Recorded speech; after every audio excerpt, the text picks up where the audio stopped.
However, the NAACP may be in the minority here, as many of the top state officials are supportive of the Sessions pick, and that includes top state Democrats like Senate Minority Leader Quentin Ross and House Minority Leader Craig Ford. It all depends on exactly where the turnout is. If you see rural Alabama turn out a lot more than you see areas like Birmingham, Madison County, Montgomery, well, then you'll see Roy Moore win. But if you see the inverse of that, that's where you actually see Doug Jones end up on top. In fact, if you go back 25 years ago, well, a lot of the roads look pretty similar. But what has changed is the value of $1, which if you bring to current times, well, it only gets you about 58 cents in today's money. And to give you an idea of how big and powerful this was, well, this is actually the tree that I was walking along. Now, I'm a little bit over 6'2". This has me by a good 1.5 feet. The big change will come when you head to the polls this primary season. You can still choose to vote Republican or Democrat, but whichever party you vote for in the primary, you'll have to vote for in the runoff, which means that if I was to decide to vote Republican, I could not vote in the Democratic runoff or vice versa. There are plenty of laws telling me what I can and can't do while I'm in the driver's seat, but lawmakers trying to figure out what to do when I'm no longer here and the car is driving itself. Val, the accuser Beverly Young Nelson says she has not talked to the other accusers. She voted for Trump and is willing to go under oath with her testimony today. She says this is not about politics, but has everything to do with the man who she says assaulted her.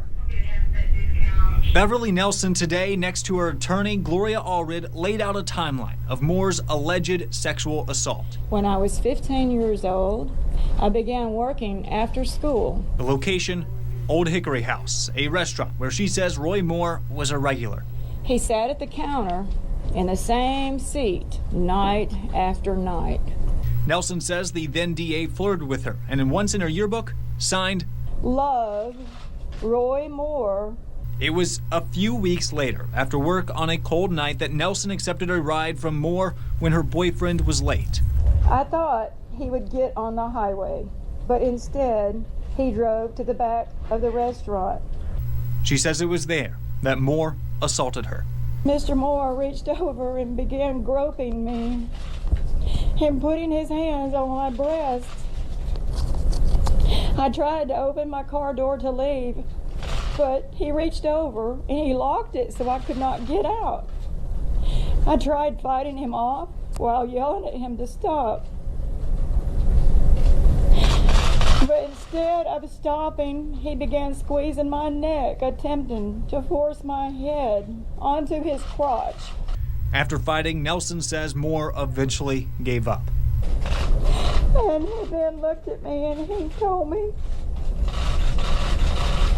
he said, "You're just a child."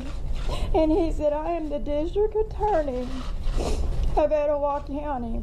And if you tell anyone about this, no one will ever believe you." Nelson says she was afraid of Roy Moore, and while she did tell her family members, she says she may have kept her story quiet if it wasn't for the 4 women who told their story to the Washington Post last week. And the end of her news conference was she had one last comment for Roy Moore.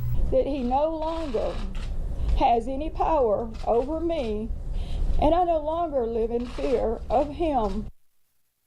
Now, we did see Roy Moore respond to these allegations just a few minutes ago, which you were able to watch live here on WSFA.com and on WSFA, of course, as well. And this is what he had to say.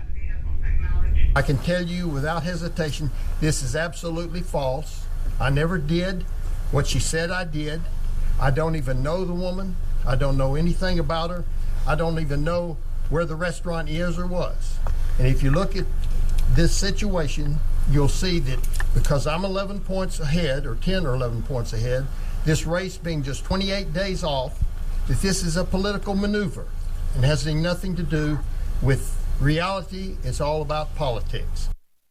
Now, that's been pretty consistent with what we've heard from Roy Moore from the beginning of these allegations that broke last Thursday, basically denying pretty much any wrongdoing or sexual misconduct and saying that this is part of a political witch hunt against him because he's leading in this race. I started today just setting up on a corner and asking people if they could play a game. I needed a table, some cups, and some pennies. We thought we'd give people a chance to solve the state budget issue with pennies. Each penny will be worth approximately $10 million. We'll let people decide where the money goes, but then I started the game. Each cup was a different program, already filled with the earmarked money. The rest was up to the person. Some thought it was hard. It's very confusing. Others, not so much. I think I did pretty well. Others, well, they didn't have much of a clue. And I feel like I don't know which one's the most important one. And what they did with the money varied. Some even forgot about funding certain programs. And what I'm noticing is you have no money and extra money going to public health. Does public health mean no more money? They need some. At the end of the day, each person spent all of their money. And then I asked them to cut the equivalent of $300 million.